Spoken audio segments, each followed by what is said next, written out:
Giaquit, hello. Welcome to the podcast series of the Center for Irish Studies at Villanova University. My name is Joseph Lennon, Emily C. Riley, Director of the Center. And I'm Jennifer Joyce, Associate Director and Curator of this series. We appreciate the support from our many donors, especially a generous grant from the Connolly Foundation. This podcast series aims to reflect aspects of Irish studies through the 9 different academic disciplines that are taught through Villanova's Center for Irish Studies. Our faculty and students will engage in discussions with distinguished thinkers, artists, writers, academics, political leaders, and other campus visitors. Thank you so much for listening. And if you are looking for more Irish Studies events, please join us virtually this year for a rich menu of programming. You can follow us on social media, find us at our website, or email us at irishstudies@villanova.edu. Hi, everyone. Welcome.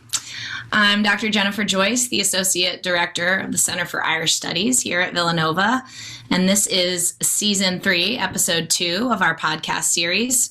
And here today I'm talking with our guest, Dr. Megan Curran, who is the Director of Policy at the Center on Poverty and Social Policy at Columbia University in New York.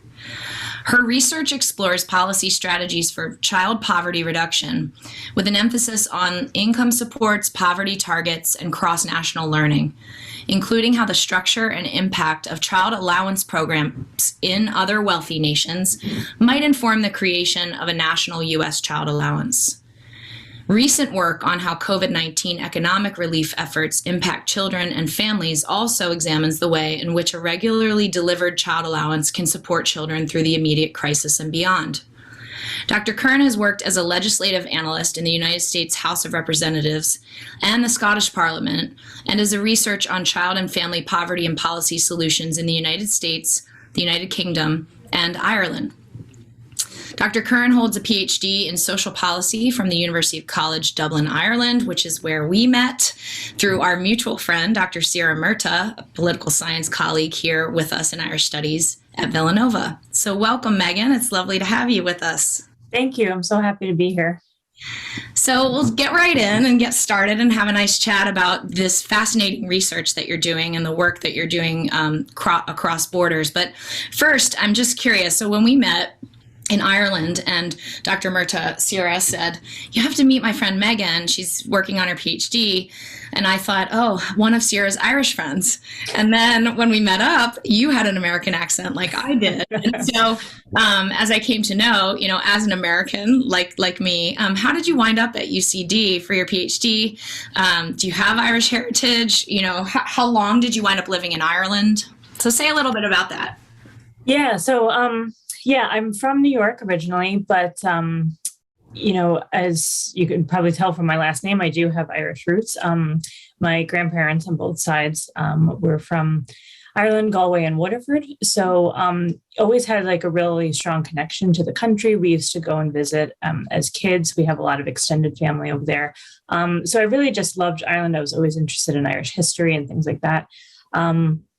But I had actually never really thought about the possibility of being able to go to school there until later on. I had been, kind of working for a few years. I actually did a master's abroad in Scotland first, in Edinburgh, and then moved back to the US, and I was working in DC for a children's rights group. And then kind of was thinking that I wanted to go back to grad school. And one of the first things that I thought was I might look abroad again because it's cheaper. All right. Yes. Yeah. We all know that higher education in the US is not inexpensive. That's correct. And so then all of those things kind of started percolating, and I thought, well, actually, this would be a wonderful opportunity to live in Ireland, which I had always thought I'd like to try living there for a while. So I started investigating programs and settled on UCD, University College Dublin. And I went over there actually for a master's first. They do a 1-year master's program in public policy. And then I was doing some research at the university then for a year, putting together a proposal for the PhD, and ended up doing the PhD over there as well. So I was living in Ireland for about 6 years by the end of it. And then I've moved back to the US at the end of 2019.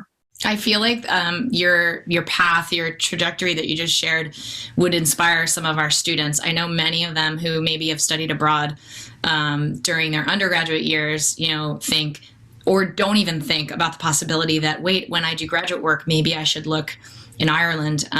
So thanks for sharing that. And I'm curious too, I mean, when I read your biography and was sharing with our listeners about the research that you do and the fact that you landed at UCD to do this program on policy, what was it at this point? Was it the job that you mentioned you had in DC that, what led you to this field of poverty research? I mean, besides, understanding the worries and concerns of a broke college student. Yeah, a different type of poverty. Yeah.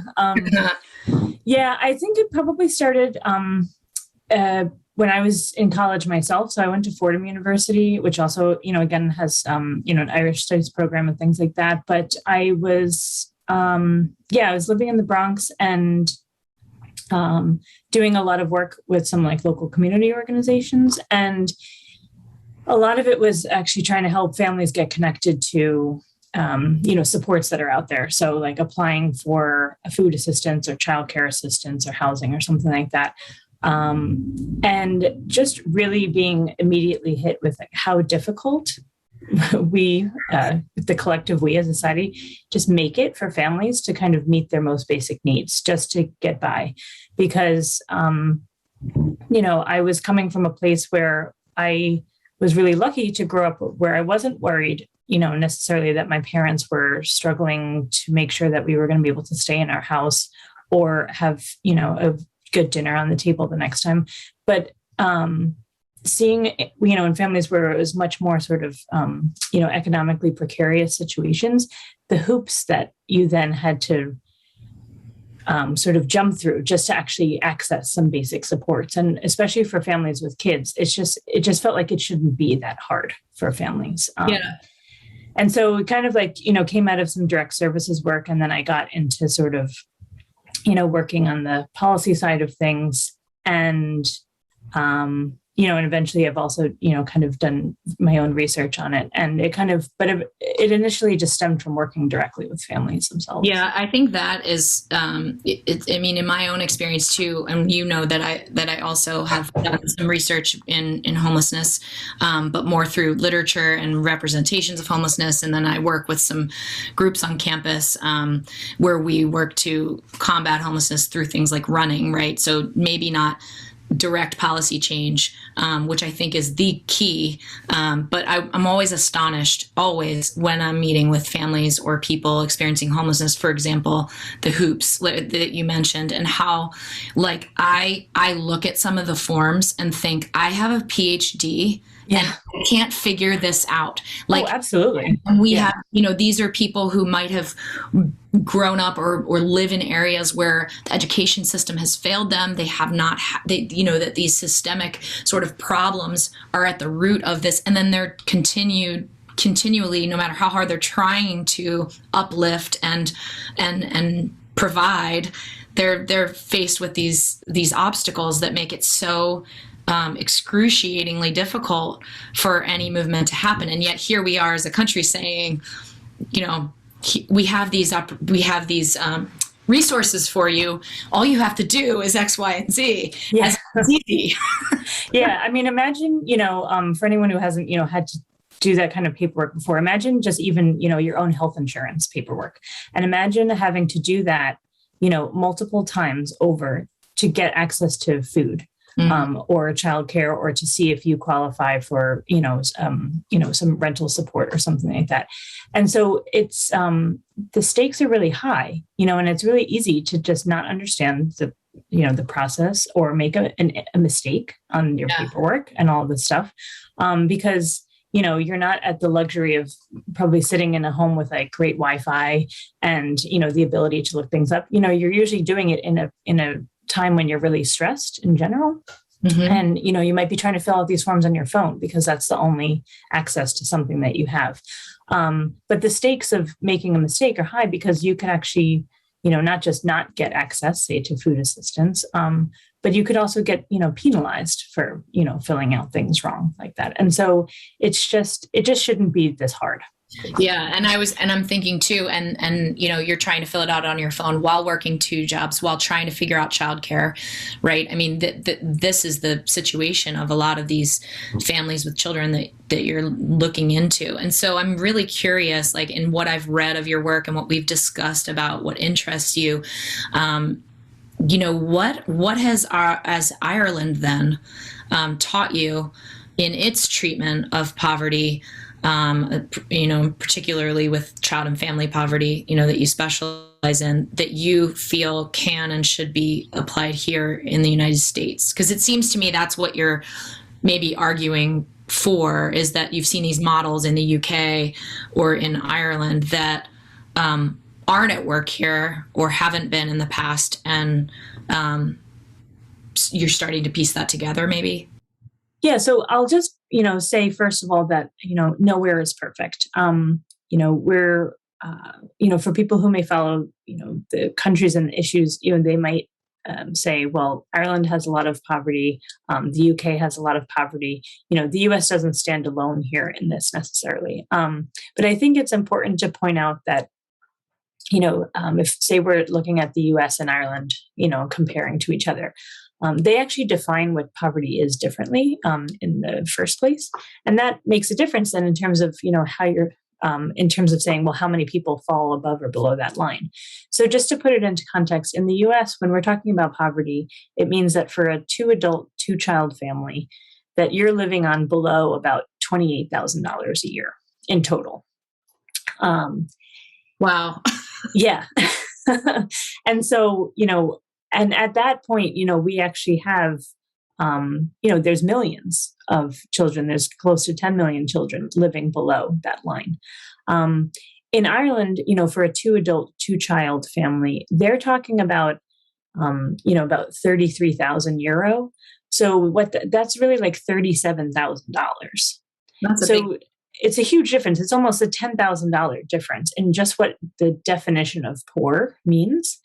And so, first of all, it means that, they recognize in Ireland, you actually need, more than $28,000 a year for a family of 4 to live on. They're saying you need closer to 40,000 really as the bare minimum, because poverty just defines the bare minimum, right? But I think what's also, useful lesson I've taken from Ireland is that they also have multiple measures of poverty. So it's not just necessarily about what's, are you above or below a certain dollar line? They also look at, consistent poverty. Have you been on this lower income for multiple years? Because, if you have been, then you're probably worse off in, you're struggling more than maybe someone whose income has only dipped for 1 year because of kind of a temporary situation. How far are you from kind of like the median income in the country? It's, again, an absolute line makes a difference to know if you're above or below, but is that far from kind of where the mainstream of the society is? Like, is your income very far away? And then that means like you probably won't be able to afford what's in the shops like near you. And then they also take into account material deprivation, which is a really technical term for research, but what it basically means is like, again, meeting your basic needs in a practical sense. They ask questions like, does your children have weather appropriate clothes? A warm coat in the winter, rain boots for most of the year because Ireland is wet. Do you have enough to meet your bills? Are you behind on your rent or your utilities, things like that? Can you feed your children like the food that you want to feed them? Maybe like a big Sunday meal or something like that. That's when it kind of takes into account sort of like social like inclusion ideas, that like poverty is not just about being on a very low income. It's about feeling like whether or not you're able to participate in activities and quote unquote normal life that most people would hope to do. Yeah, be part of your community. Mm-hmm. Can you do that? And that takes resources. Yeah, but do you have enough? So Ireland has these multiple measures and they try and account for all of them. And again, they're not perfect because they still have very high levels of poverty. They're not meeting their goals, but they actually have kind of a fuller vision of what life could be. Whereas I think in the US, we tend to be really just kind of a bit more tunnel vision on just, okay, well, poverty means you have X amount of dollars and period. And so there is something to be learned from just kind of a bigger like idea of what it means to be included. And I would imagine that informs their policy. Absolutely. One of the biggest things that's actually been in the news, this past year is the idea of what, a core kind of support for children could be. And in other countries, it's called a child allowance, sometimes a child benefit. Here, we're in the process of kind of turning our child tax credit temporarily into something like this. And I can talk more about this issue, but basically one of the interesting thing about that I think is kind of a key takeaway is that other countries, basically since the end of World War II, have had this sort of core support for children. Let's call it a child allowance that they created. That it means that it recognizes that it costs a lot to raise kids, but society benefits from it, right? And so it just should be a core principle of how our country operates, that we should have something in place. It's not a huge amount of money, but it's a monthly payment that families can actually count on as part of their regular budgets. And they can use it towards whatever expenses the family needs. So if you're lower income, you might be putting it towards more immediate sort of food or housing. If you have some of those resources already in your higher up income distribution, you might actually use it for other kids' expenses, school or extracurricular activities, tutoring, could be health issues, you never know. You could save it for college because we know how expensive that is. But one of those core features in other countries is that they actually deliver these payments to families without all of those hoops to jump through. It's just kind of assumed that, this is actually a core, sort of responsibility of the government to sort of make this support available. And again, it's not necessarily a huge amount of money. In Ireland, we're actually talking about $160 a month, per child. It's actually less than what the US is giving temporarily, but it's there.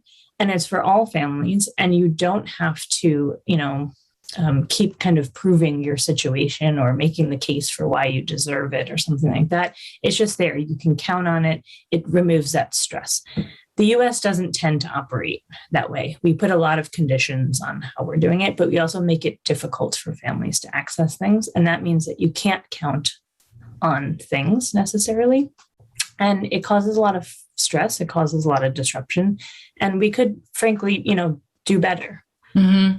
Yeah, that's really interesting. I have a follow-up question then, especially for people maybe like me who are a little bit new to this topic. So let's say in Ireland, when this child allowance comes into play, is it from birth to a set age, 18, something like that? Is it just monthly throughout the child's life, and it goes straight to the parents in the form of a check? I mean, is it that simple that like once the child is registered as being born, then that family gets this amount of money?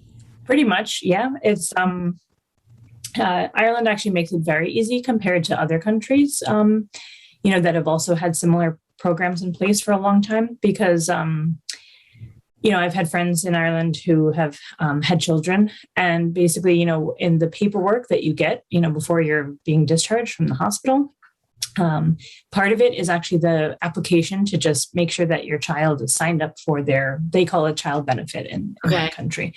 And then you will start receiving it, now it's moved to direct deposit, because, sort of thing. But it can, come in different forms. And yeah, periodically you'll just, and it's usually done through kind of, your school registration or something like that. Periodically, you'll just be asked to kind of confirm that, yes, this child is still living with you. Yes, you're still in the country, things like that. Mm-hmm. But other than that, yeah, it's a monthly payment up until basically they, strike out on their own. And there's no sort of conditions as to whether or not, what the family circumstances are. It's very much tagged to the child. This is for children. And so it follows them. Yeah, good. Well, you spoke about the U.S. In recent months, and I had read something in the summer. I think it was like midsummer, that the U.S. announced that it was going to offer some form of child allowance. I think you said it was we're transforming the tax benefit into this, and I thought it was around $300 per child monthly credit. So first, has this gone into effect? Am I correct in that? And is this a result of the work that you're doing? I mean, is this something where, like, at Columbia in the center, that you and your colleagues have pushed for this, and this is the result of your work? Is this what you were hoping for, or is this just like mini step one? Yeah, probably all of the above, because it definitely is mini step one in that, what has come into effect in the US recently is currently time limited, temporary. I think that for any just sort of successful policy, you want that certainty to be there over the longer term and actually give it a chance to show exactly what it can do. And then from a research side, be able to collect the evidence and show everyone also what it has been doing. So yeah, basically, it's it's a lot to keep up with in the sort of poverty policy world in the US at the moment, because over the past year and a half amidst COVID, there's been so much rapid change coming through Congress that is not, we don't usually act at this pace. So ask that when you said temporary, is it because of COVID that this is happening? Yeah. So basically, many people, myself included, have written about and talked about and pushed for, the idea of having some sort of child allowance in the United States, because in terms of countries worldwide, we're a huge outlier. Like I said, a lot of all these other countries created it actually after World War II.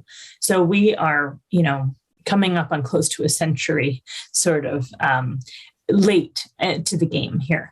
So it's not, it's not some sort of radical policy. This is something that, again, we are actually the outliers for not having it. What happened during COVID is obviously, I think it was thrown into sharp relief just how much cash matters for families, right? I mean, it got back to the basic building blocks. Like, families need, resources to make sure that they can stay in their houses. They need resources to, cover food. Hunger was rising. We saw all that footage on the news, especially in the early months of the pandemic, of food banks, lines, people crossing states just to go to one where they heard that the lines are shorter. Things that you never thought you would see in the U.S., right? On the nightly news all the time. It was evident that, as soon as you kind of take away, as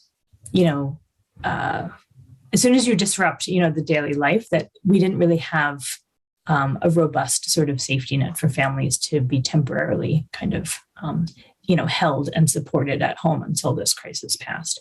So cash was needed. We saw stimulus checks come out, earlier in the crisis, but actually kids were a little bit sort of left out of those, because the early versions were, gave adults a higher amount than children, and things like that. So families with kids were kind of like, we're trying to cover a lot here. Kids are home. We have to get internet and books and things like that to have school at home. We need more resources. There was a real case to be made that, something like this cash assistance directed towards kids specifically could make a real difference. So in March of this year, when the American Rescue Plan passed, Congress included in it was a 1-year basically expansion of the child tax credit, which the child tax credit used to be a once a year sort of, tax refund for families. But they transformed it in 3 important ways. So they increased the benefit level overall. So it used to be about $2,000 maximum per child. They said it'll be $3,000 if your child is older, and actually $36,000 if you're $3,600. Be nice if it was $36,000. $3,600 if your child is 0 to 5, because we know that cash really matters when you're very young and developing. They closed a gap that actually used to leave out quite a lot of kids, because there used to be this very complicated again, qualification, eligibility structure that left out actually the lowest income kids. So it closed that gap and made them eligible. And then it changed it from being outpaid once a year to being outpaid monthly, which then very much resembles like what they have in Ireland and the UK and other countries. That seems more helpful for families in direct need. Exactly. And some families, do like a once a year sort of, lump sum payment, because that's helpful also for different types of things. Maybe you want to pay something off or something like that. That's still available. If families wanted to opt out of these monthly payments, they could just say, please hold this money until tax time next year. But the default actually was to say, we're going to pay it to you monthly, so you can actually now count on this. We know the rent comes every month. This can now help. We know food bills come way more than once a month. This can hopefully help. And anything else. It came at a good time. It started in July. And so a lot of families started to then use it for back to school expenses in September and things like that. But like I said, it's temporary. So you've probably seen it in the news. It came out in July. The monthly payments are in effect until the end of this year, December. And then kind of the balance is going to be paid at tax time. Congress is currently debating, as part of this larger package, whether or not to extend it again for another year. Hopefully then those payments actually would be seamless and you'd still get your monthly payment in January. Are there certain income level qualifications to have this come to you, or is this for like the stimulus for all Americans? It goes up pretty high because basically the original child tax credit, which came once a year, actually went up to pretty high incomes. If you were a married couple, you could get that $2,000 per child as a sort of tax credit, up to about $400,000 in income, in annual income. So what Congress did was actually said, we'll leave the current eligibility. So anyone who was getting it, we're not going to take it away from you. But what the old child tax credit did was it actually left out 1/3 of all kids because of, again, all of that eligibility criteria. And those 1/3 of all kids were on the bottom half of the income distribution. So arguably the kids who could really benefit from it, potentially the most, didn't used to get it. Okay. So it closed that gap. And now basically from $0 in income up to what it always used to be is currently eligible. Okay. They're thinking about kind of like for future versions that if this was made permanent, maybe they will tweak it a bit because, people argue and there's, you can have a debate all day long about basically like how universal it should be. And you can balance out costs and benefits and things like that. But basically, one of the most important things was actually closing that gap that had existed. So then how likely do you think, or, it is that this will be either renewed or made permanent? I think that, assuming we see Congress kind of move forward with the legislation, Build Back Better is the name of the bill, but basically that human, infrastructure piece. Right now, there's an extension of the child tax credit in there for 1 year. So if that bill goes through, then we will continue to see it next year, which would be great. There are many proposals for it to then be longer. I think like we'll have to see because, the politics of it, we'll see how things like shake out. But I think from the research side, in terms of like what we know about what works and what doesn't, this is a policy that started working immediately. So my colleagues and I at Columbia have been tracking monthly poverty over the pandemic because, usually you kind of look at poverty over the course of a year and you basically say, are you above or below a certain income line? Once you've kind of know what your annual income is, taxes you paid out, other benefits you might have gotten, things like that. But we know like during COVID that it actually really mattered what month we were talking about as to like how you were faring. In April 2020, a good portion of the country was just closed economically speaking. And so unemployment was crazy. And, stimulus checks and things like that hadn't necessarily hit everyone that they were meant to reach yet. So families were really hurting. In the summer, it got a bit better. Unemployment benefits started to roll out more. People had gotten some of their stimulus checks, things like that. But towards the end of 2020, a lot of these things expired again, until early 2021, when we saw kind of new stimulus checks come out and different things like that. So it really kind of matters to look at it, all this volatility on a month-to-month basis. And we started looking at what did the child tax credit do starting in July.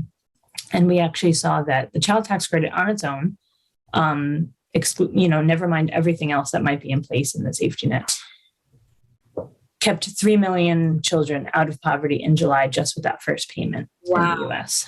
That is, just to put it in a scale of like, that's not the scale of what we do in terms of poverty reduction in the US, like ever, in kind of like one fell swoop. We have a lot of different puzzle pieces that are really important, housing assistance, food stamps, tax credits, things like that do really important work. But in terms of a single program being able to do so much with just one payment, we don't usually see that. So this could be a game changer if it is kept in place. Mm-hmm. And we saw it actually, the anti-poverty effects grew each month because, it takes time to figure out how to roll out a new policy across the whole country. The IRS, these payments are coming from the IRS because it's technically a tax break. Mm-hmm. The IRS is set up to collect money. They're a revenue raising agency. They're used to receiving people's checks themselves. They're not necessarily used to sending out a check to every single child, in the country. And so it takes time to just, get these things up and running. The first payment didn't reach all kids that were eligible. The second payment reached even more kids because the IRS was getting better and better at identifying, where everyone was.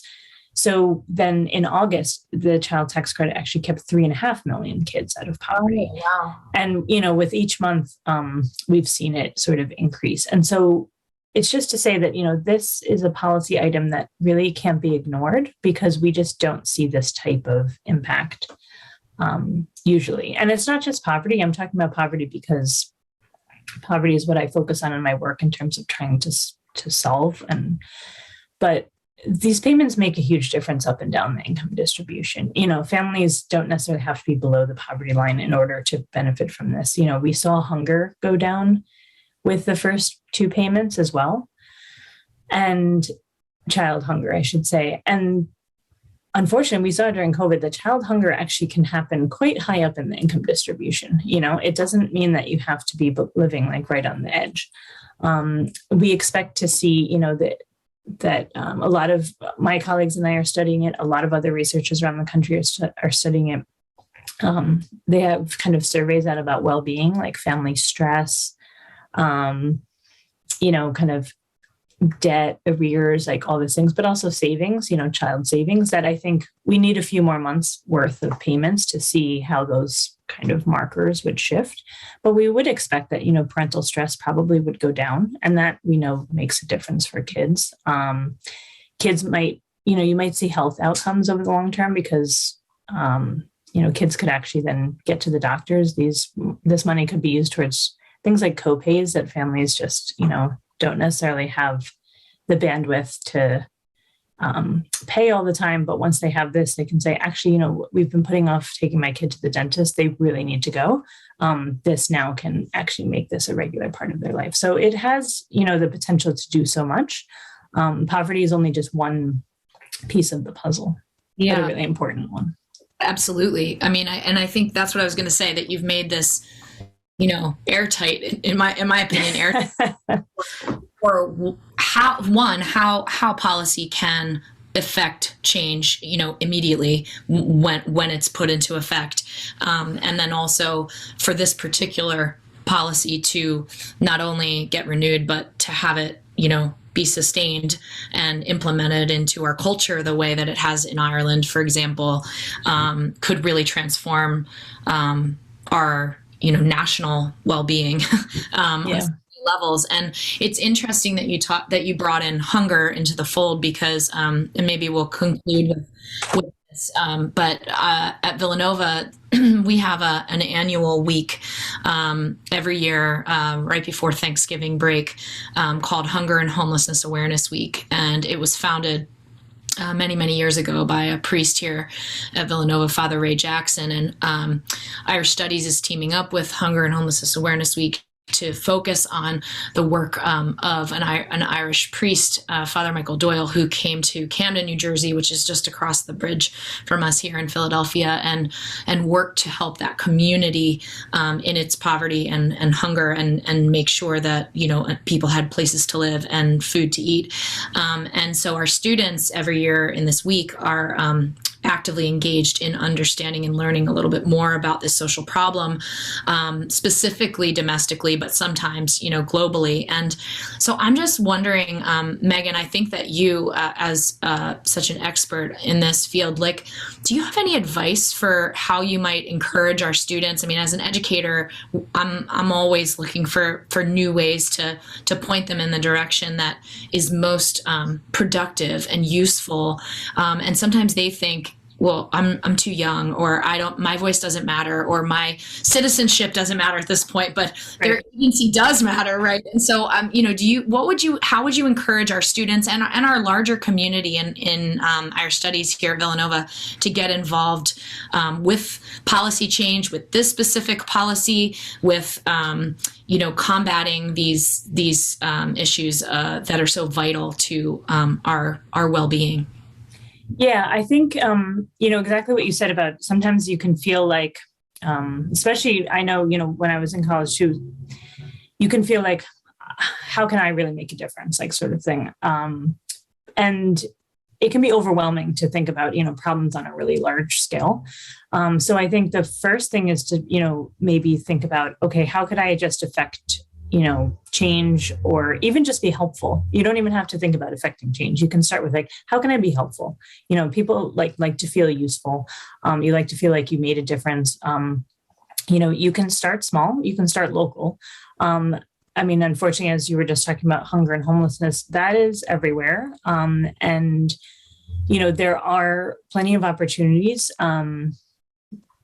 to, you know, support kind of local groups. I mean, I think I mentioned food banks earlier. That's something that they've just been overwhelmed over the course of, you know, the past year and a half. You know, you can start by looking at some of those resources in your local community. People, you know, now in terms of like in-person things, I know COVID restrictions are still different all over the place, but people always are happy for volunteers to help. And, you know, there's all different ways. You don't even have to necessarily be there physically. If they say we need to restrict people, you can help with things online. You can help with outreach. There's, you know, there's texting, you know, banks when they're trying to do outreach right now, you know, to get people signed up for the child tax credit. They're asking people to help text, you know, families that they have and give them links and help them, you know, figure out how to apply. You could do, you know, fundraising online. You can do all sorts of things. So, you know, I feel like I got connected to these issues through volunteering in college. You know, my community service office in college was really helpful. And I, you know, we were, you know, at Fordham, it was a Jesuit, you know, university. And so they had a real kind of ethos about, you know, community as well. And and I was going to say, I know that, you know, Villanova has, you know, has a really similar focus as well. So, you know, the community service office is a great place to start. And then when you're trying to, and also when you see things on the ground, you actually start to think about and get exposed to actually what policy does and doesn't do. You can see some of these hoops maybe that families have to jump through. And then you can start thinking, well, actually, how does this work in terms of like, you know, who makes the rules about these applications and things like that? And that's how you can get into policy. If you're trying to think about getting into that end of things, again, like really interesting places to start can be like a local policymaker's office. They usually take tons of, you know, interns or, you know, entry, you know, level of college students who are trying to think about, you know, some of their first jobs. Yeah.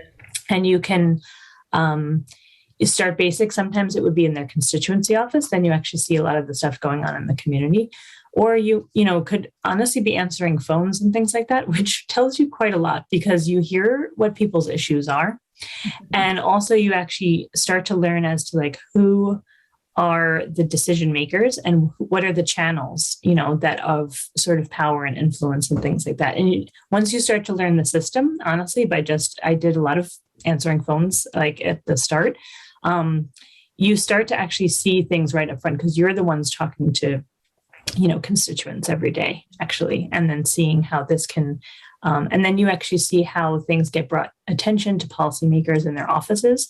And in the future, if you're trying to be an advocate, you actually know then how to contact offices because you know exactly how things sort of move through the process. And then there's other groups though too. There could be advocacy groups, there's children's groups, there's housing and homelessness advocacy groups. There's a lot of ways. It's actually just trying to, try something out, and if that group isn't necessarily the right fit, there's lots of different other ways to try and get involved. Well, that you've given us, it sounds like a really clear, almost threefold approach, right? The idea that students could volunteer or, give service, whether that's in person or virtual. So the volunteering piece is a big part of who we are here at Villanova. And I think that that can't be ignored, right? It's important from the ground up.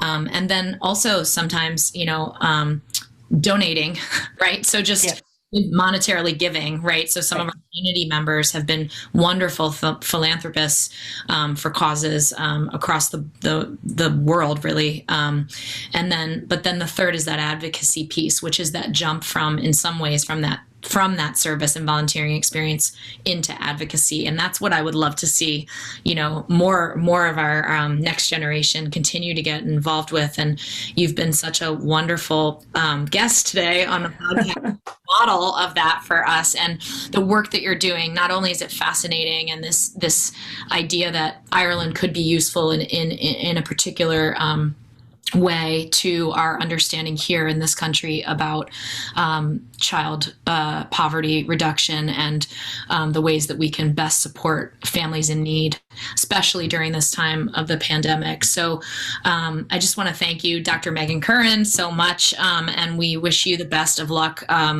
with this particular policy going forward, especially you and your colleagues at the Center on Poverty and Social Policy at Columbia. And we just really appreciate your time today. So thank you. Yeah, no, thank you. And I was really happy to speak, and anyone can feel free to reach out and follow up if they'd like to learn more about these issues. But I'm just grateful for the opportunity to talk about it. And always happy to contribute to a Center for Irish Studies as well. So. Well, it's been lovely. Thanks so much, Megan. We'll talk soon. Okay, take care. Thanks.